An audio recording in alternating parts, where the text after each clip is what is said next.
Looking for a gift for that special person? Why not give an Amazon gift card? Design your own. Choose from 20 different occasions. Use your own photo or video. Send by email or text message. Click the link in the description below to get started. Today's episode is called Bobby Joe and the Beatnik. Bobby Joe is entranced with poet Alan Landman, a visiting beatnik who is passing through Hooterville. Original air date, January 7, 1964.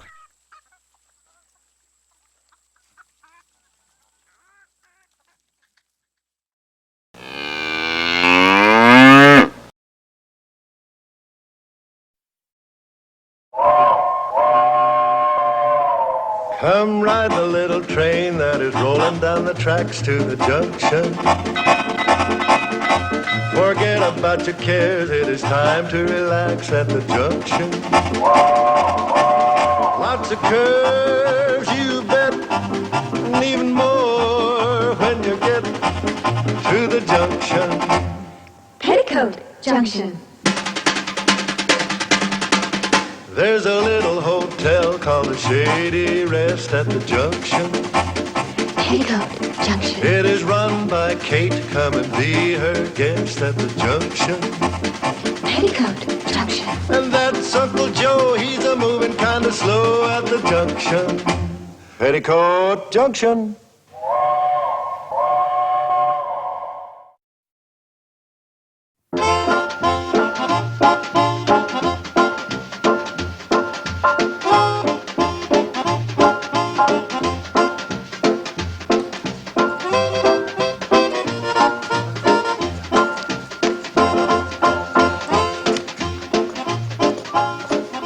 Shady Rest Hotel?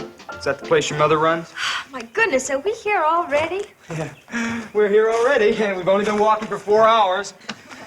I've enjoyed listening to you so much I haven't even been conscious of walking. Yeah, well, I have. Well, come on up and take a hot bath and get some food. You feel lots better. No. I'm just gonna rest here for a while, and then I'm gonna move on. But Alan, I wanted you to meet my mom and my sisters and my Uncle Joe. No, not that family bit. I mean, that warm, friendly small talk just turns me right off. You mean... I mean, it's so insincere. People ask you how you are, but they don't listen to what you say. Why? Because they don't care. My family would care. Oh, you think so, huh? You get home from school, they probably say, how was school, right? Something like that. Well, I'll bet you that if you say lousy, they'll say, oh, that's fine, let's eat. Oh, baby, don't you see how confused you are? Yes, Alan, I am confused, but I want to find the truth as you have found it. Please stay and help me. Oh, no, baby, you're too soft. You're too tender to face truth. You're a dove. I'm an eagle. I'm screaming at life. I'm longing just to tear it wide open. Oh, please, Alan, please stay, at least for a while. Wow, you're such a nice kid. You're bright, too. I just want to rest here for a while, and then I'm going to be moving on. Well, my mom's a wonderful cook, Alan, and I know you must be hungry. And I promise you, you won't have to make any small talk with the family. You can just eat, and everyone will be quiet. Will it make you happy, kid? Oh, yes, Alan. Listen, you wait here, and I'll run up and warn everybody. I mean that you don't want to be bored and all. Okay. Listen, you fly on, Dove. Maybe the eagle will be here when you get back, and maybe not. Oh, please be here, Alan. Please. You say he's from New York? New York City. He's a writer and a poet. And you say he's good looking, huh? Oh, he's handsome and so intellectual. And you left him sitting down at the track? Well, he's resting. We walked all the way from Hooterville. You walked all the way from Hooterville? Not really, Mom. I floated, I flew, I danced. Oh, Mom, he's so brilliant. Where are you going, Billy Joe? Well, I just thought I'd freshen up a little bit. We want to make a good impression, don't we? We sure do, Billy. Oh, Mom, Alan's the first boy I've ever met that I can really communicate with. Well, he knows everything, he's read everything. He's so deep and so alive, so sensitive and so profound. And you met him in Hooterville? Uh-huh. At the library on my way to school this morning. Bobby Joe, come over here and sit down and tell me everything right from the beginning. Okay. Hi, Bobby. How are things at school today? Oh, just Rosie! That's fine. Let's eat, Kate. You see, we just don't listen to each other. We're just not alive. Well, I'm alive and I'm hungry. We're all hungry, Uncle Joe. We're hungry to know who we are, where we are, and why we're here. Well, speaking for myself, I'm Joe Carson. I'm in the kitchen. I'm in here to eat. Oh, no wonder Alan's so bitter.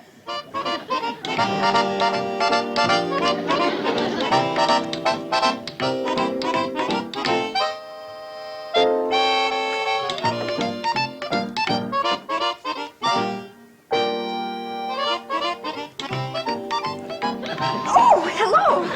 I didn't know you were here. Yes, you did. That's why you came down here. Well, come to think of it, my sister did mention something. Are you the boy from New York City? Greenwich Village. Bobby Joe said New York. You know, she never gets anything right. If you were to move your feet, I could sit down. I know. I guess you are tired. Yeah, I'm tired. Of painted up, empty-headed chicks like you. What? You're all alike. And what do you have to keep proving to yourself that you're a woman, don't you know? I know that you're the rudest man that I've ever met. Bugs you, doesn't it? Oh! Hi, Billy. Did you meet Alan? Yes. Bobby, you take my advice and don't fall for him because he's already in love. He is? Yes, with himself. You got against the boy. You haven't even met him. Well, A, I don't trust big city fellas, especially from New York. And B, I don't trust writers, especially poets. And C, when you put the two together, you're going to have a lot of trouble. Bobby Joe says he's the first boy with whom she ever had an intellectual rapport. Now, you see already you got trouble. Uncle Joe, an intellectual rapport means a meeting of the minds. Kate, you don't know poets like I do. Oh, where'd you ever learn about poets? From reading their poetry, that's where. Like what? Like this. There was a young girl from Duluth. Always... Uncle Joe, I don't know poetry. What do you mean it ain't? It rhymes. Last line goes, I don't want to hear it. And I also don't want to hear any more talk against Bobby Joe's poet friend. I understand exactly how she feels. When I was a girl, I was in love with Longfellow, Whittier, Byron, Keats, Shelley. All at the same time. yeah, but one big city fella can be more dangerous than them 5 local boys put together. Mom? In here, Bobby Joe. Mom, Uncle Joe, I'd like you to meet Alan Landman. How do you do, Mr. Landman? It's an honor to have you here. What kind of poems you write, Alan? My poetry is, a cry of anguish in the tortured night. Oh, you write jingles for them indigestion commercials. Joe! Oh, no, I'm sure Mr. Landman is way above anything like commercial jingles. Oh, of course he is. My poetry is a scream of protest. I sound the alarm.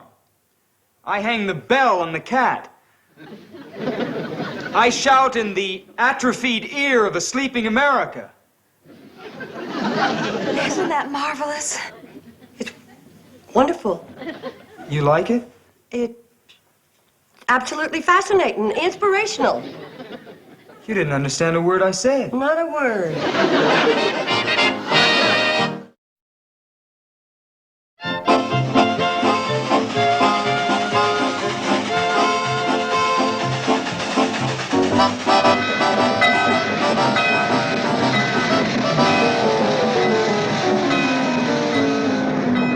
What a meal. That Dutch apple pie was laughing good. Kate really outdone herself tonight. So are you. You keep on eating like that, and you're going to have to back up to a door to knock on it. Oh, Uncle Joe, stop teasing Charlie. He's not so fat. I've seen people a lot fatter. Yeah, me too, but I had to buy a ticket. Mom, do I have to take part in that silly poetry reading? Oh, of course not, dear. You can wash the dishes. Well, you know, I'd rather wash the dishes than listen to you-know-who. Now that Mr. Landman is here, we can start the poetry discussion. Be seated, everybody. Now, I thought it'd be kind of nice if each of us recited a couple of lines from our favorite poem, and then I'm sure that Mr. Landman will favor us with one of his original compositions. Well, you started off, Kate. You're already on your feet. Take Charlie an hour to get to his. This is from the Rubaiyat of Omar Khayyam. Here, with a loaf of bread beneath a bough, a flask of wine, a book of verse, and thou beside me singing in the wilderness. And wilderness is paradisey now. Ain't that kind of risque for mixed company? I don't think so. They was just singing and drinking a little wine. But they're out in the wilderness. True. They could be married, it don't say. Man don't go out in the woods with his wife. Yeah, but he was drinking wine, don't forget. That's enough discussion. Who else has some poetry? You, Bobby Joe? Oh, I'd rather just sit and listen, Mom. How about you fellas? Don't you have some poetry you like? Hey, here's a little poem I kind of like. I never seen a purple cow. I never hope to see one. But I can tell you anyhow, I'd rather see than be one. Don't you get it? Feller says he'd rather see a purple cow than be a purple cow. Well, naturally. Who'd want to be a purple cow? Well, come to think about that, ain't so funny. I know a funny one.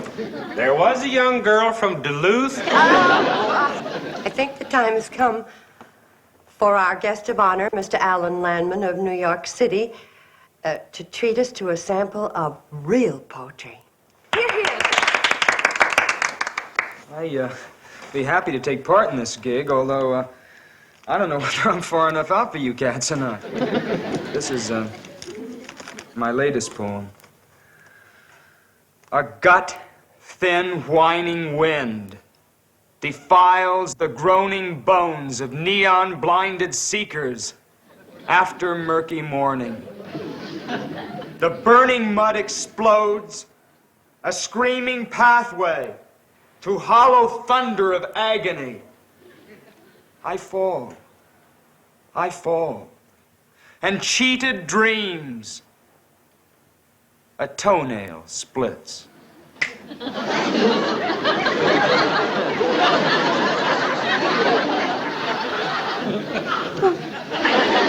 Who would like to start the discussion? I think that was one of the most exciting poems I've ever heard. Anybody else? Floyd? Did you have an emotional reaction from Mr. Landman's poem?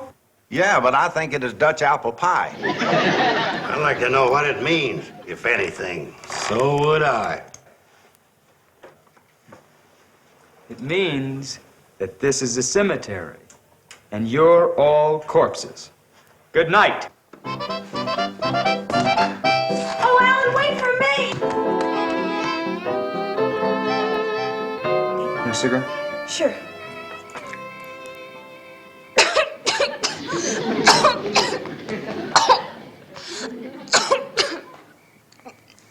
The wind. The wind's kind of chilly.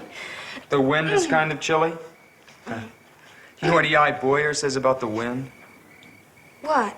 The wind is a switchblade knife, slashing at the polluting smokestacks of urban insanity. Nature's rumble with a defiling beetle called man. Oh, I wish I could learn to express myself like that. Well, you'll never do it around here, baby. So long, I'm going for a walk. Can I come along? Oh, please. I mean, I won't talk. I'll just listen. Okay, kid?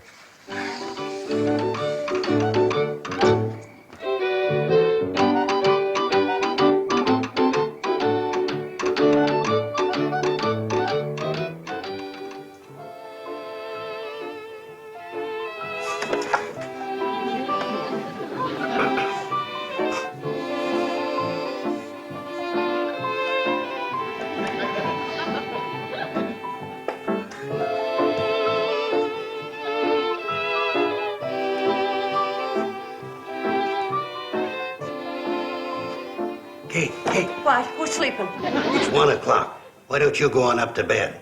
I'll wait up for Bobby Joe and that poet. No, I want to see Bobby Joe when she comes in. Well, in that case...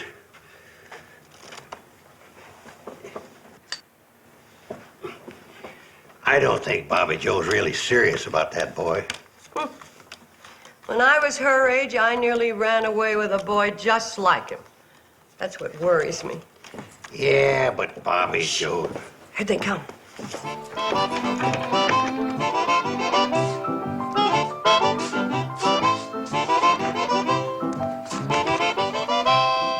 Oh, what a terrible hand. I ought to shoot you, Uncle Joe, for giving me cards like this.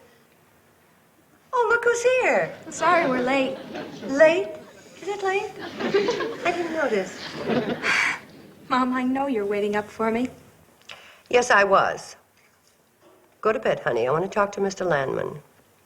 Okay, but I want you to know that whatever he says, I'm completely on his side. Good night, Alan. Good night, baby. Good night, Uncle Joe.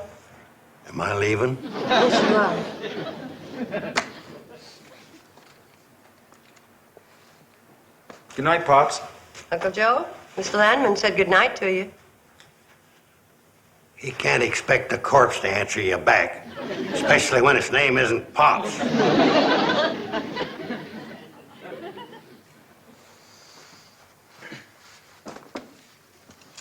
Okay, I'm gonna save you a lot of time. I'm crazy about Bobby. We've been talking about me sending for her when I get to New Orleans. Uh-huh. Was that all you're gonna do? Just sit there and smile? Smiling on the outside, screaming on the inside. Tell me something, Mr. Landman. In view of the circumstances, don't you think you should call me Alan? In view of the circumstances, what I should call you, but I'll settle for Mr. Landman. Are you planning on getting a job when you go to New Orleans? Are you kidding? I mean, work is for suckers. Oh, I see. How are you going to live? Oh, I've got a lot of friends down there. Musicians. They all like me. They all have pads. That means rooms. Thank you. Then you plan on living your life as a parasite. That means sponge. Listen, this is strictly nowhere. You got a lot of sick, old-fashioned ideas about working hard and living clean, and it's all a lot of junk. I'm too tired to listen. Now, Bobby knows what she's getting into. It sounds good to her. I'll be taking off in the morning. Good night.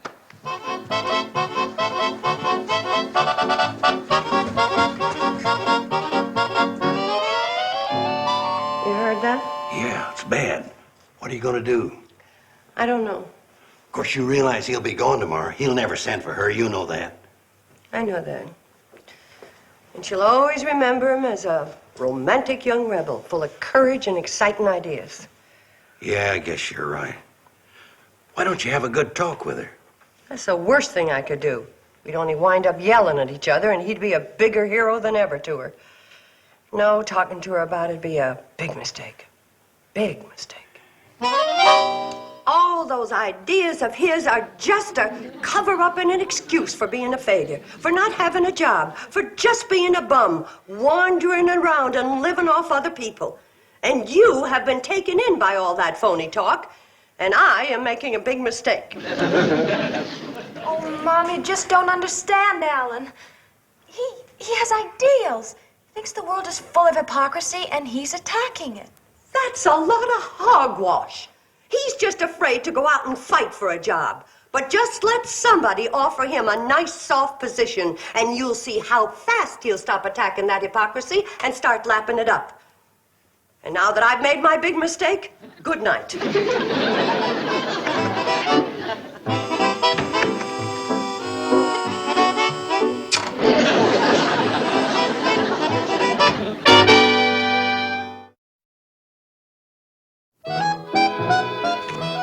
Mother's just looking out for your welfare, Bobby Joe.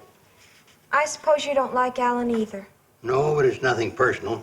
He's been nice to me. In fact, he told me I was the biggest square shooter he'd ever met. Of course, he took a poetic license and left out shooter. Thank you, Mrs. Bradley. Uncle Joe, I'd like you to meet Mr. Stanley. He's going to spend a couple of days with us. Get away from the high pressure of big business. All right. This is my daughter, Bobby Joe. Hello, Bobby Mr. Joe? Stanley. You're leaving, Alan? Yeah, kid, but you'll be hearing from me. Oh, Mr. Landman, you should meet Mr. Stanley. He's from New York, too. Mr. Stanley, Mr. Landman. How are you, young man? You really want to know? Mr. Stanley is the president of the Rollo Dog Food Company. He was telling me all about his advertising problems. It's driving me out of my mind. I've offered a $2,000 bonus for a jingle I can use on radio and television, and no one in my agency can come up with one. $2,000 just for a jingle? Just a 4-line jingle. Mr. Landman is a poet. Oh, of course, he only writes high-class stuff. Is that so? $2,000. I know what's going on in your mind. You do? You think Alan's going to be tempted by that $2,000 and try to sell Mr. Stanley a dog food jingle. I don't think a superior artist full of ideals would do that. No, never. By the way, I thought your poet friend was leaving this morning. Well, he was, but he had to... Listen to this one, Mr. Stanley. Rollo dog food is never gummy. Can't form a ball in your puppy's tummy. Rollo dog food is doggone yummy. It has human appeal, but speaking from the dog's viewpoint, it doesn't make my tail wag. And how about this one? When your poodle's feeling hollow, fill him up with a can of Rollo.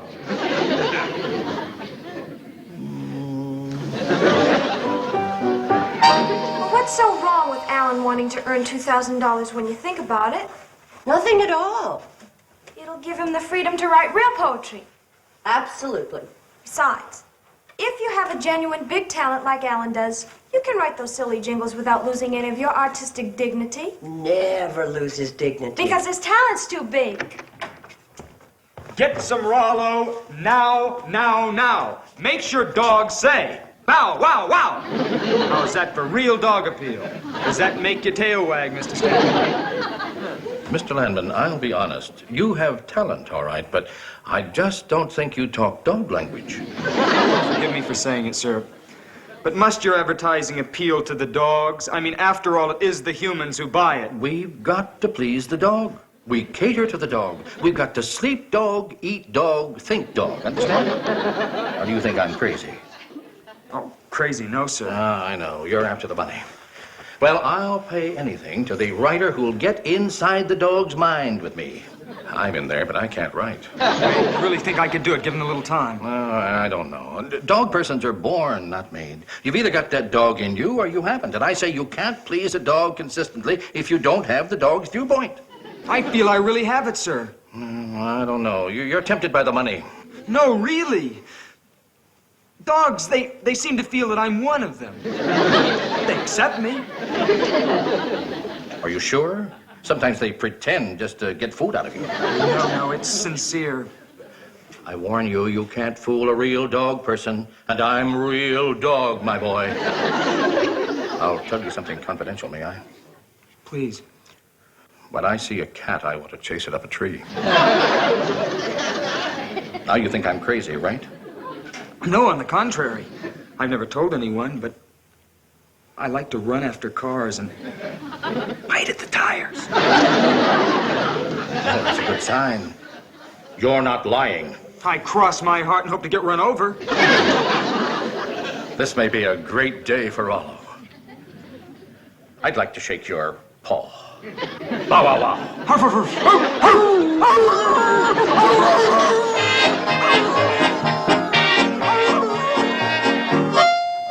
Poor Bobby Joe, she sure is busted up.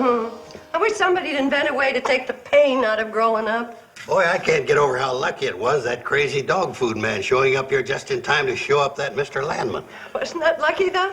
It was amazing. You might call it fate. You might. That's fate spelled K-A-T-E. What's going on here?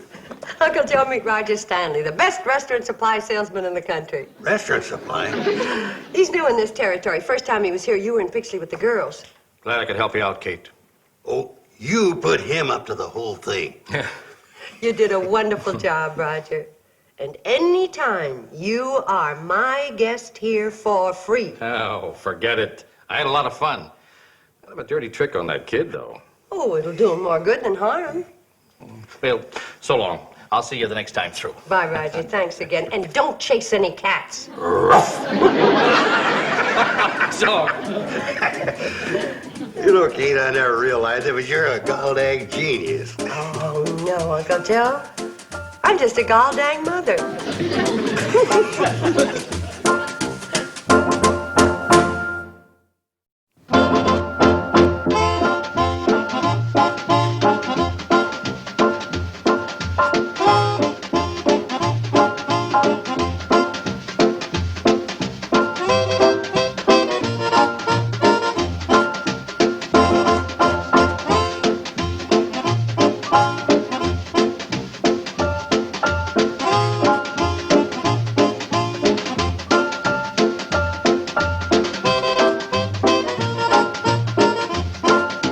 Petticoat Junction.